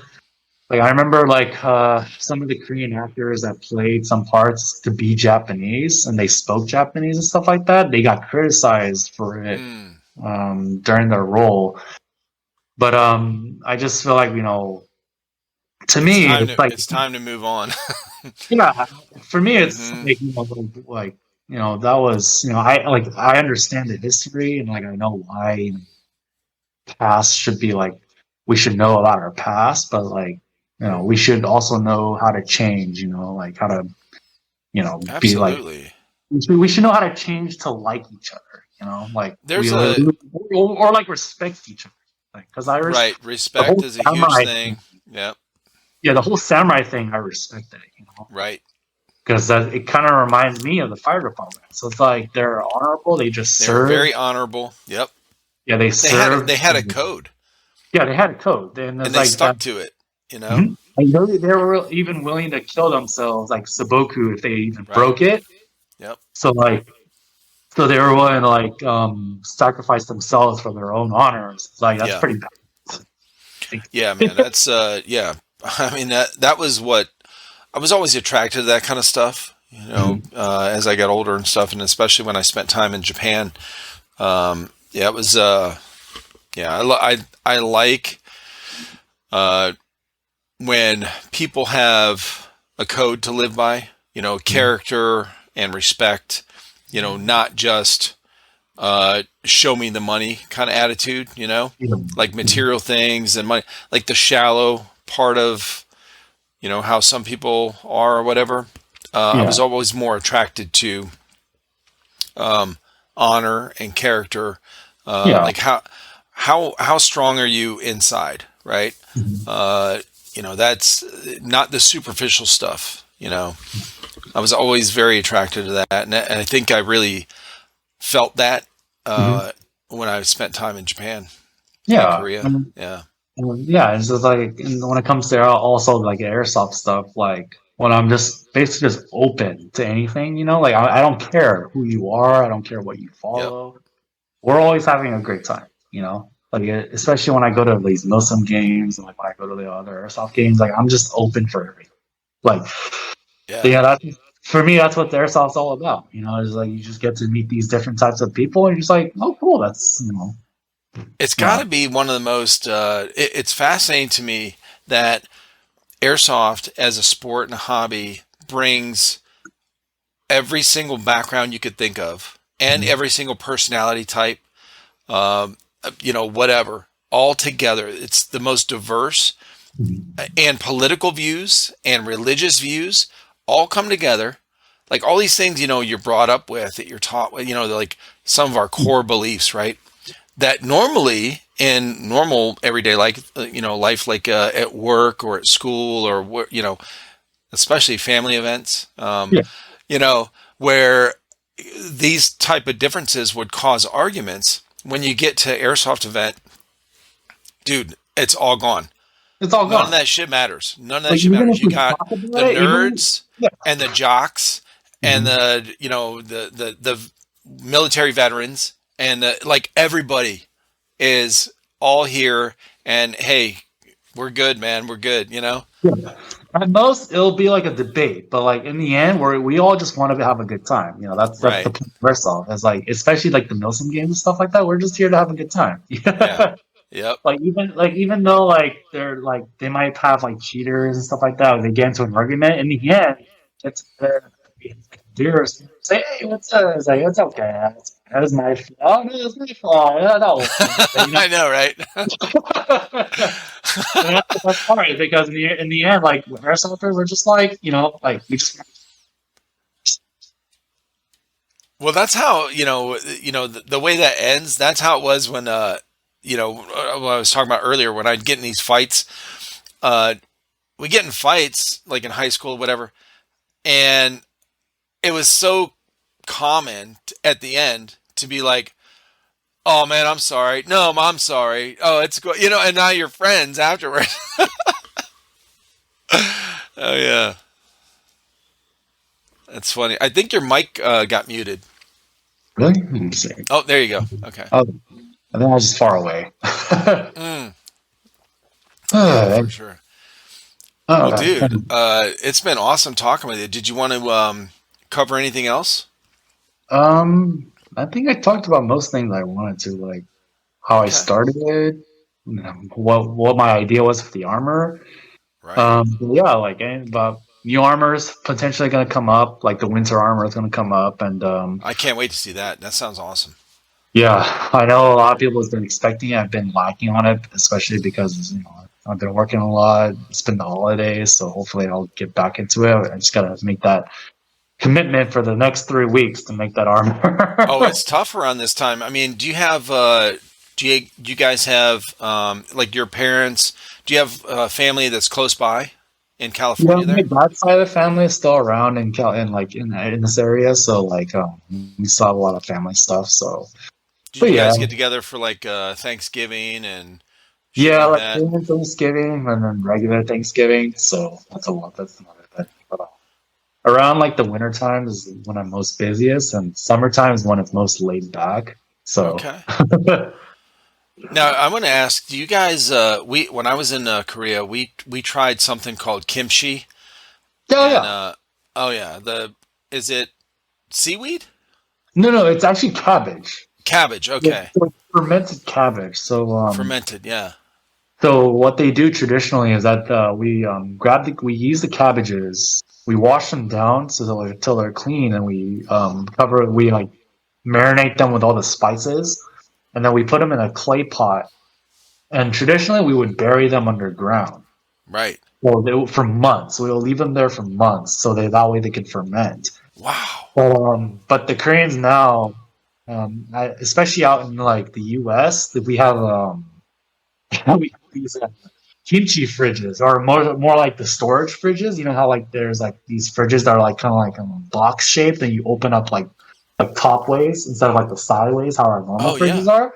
Uh-huh. So we put them in there, and that's our like kimchi fridge. So we let them ferment in there for like a couple months, and that's how we have our own Oh kimchi. shit.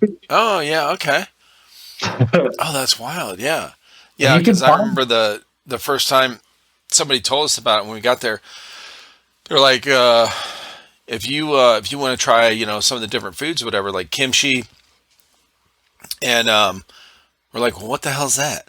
They're like, man, it's actually really good if you can get it past your nose, because we weren't used to it's a different style of spices and tastes and stuff like that, and we're used to eating MREs, when we're out in yeah. training, which are very very bland. So they don't have, like, it has no smell. You know what I'm saying? And so we would try kimchi, and I loved it. I loved, in fact, I loved all the food that I had in Japan and Korea, except one thing.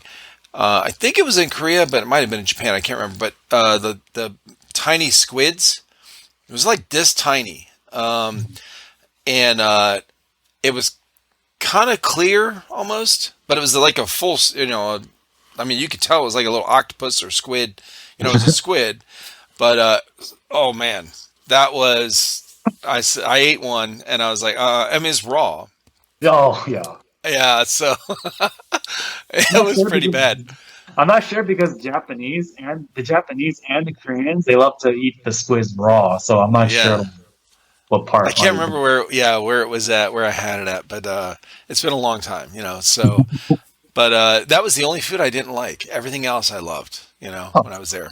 Yeah, oh, even the kimchi. They're like, hey, just be careful now because you're used to eating MREs, which bind you up, like it makes you constipated. And yeah. you're gonna eat kimchi, you're gonna be shitting your brains out for 2 days. I said, okay. I mean, Oh it's yeah, not, it's not a lie. It's a little of a rumor, but it's not a lie either. Kimchi is good for your digestive system, but that's what right. it kind of makes you do, you Oh know? yeah, for sure. But yeah, like nothing. I think I covered everything. I think anything else, but yeah. Yeah, man.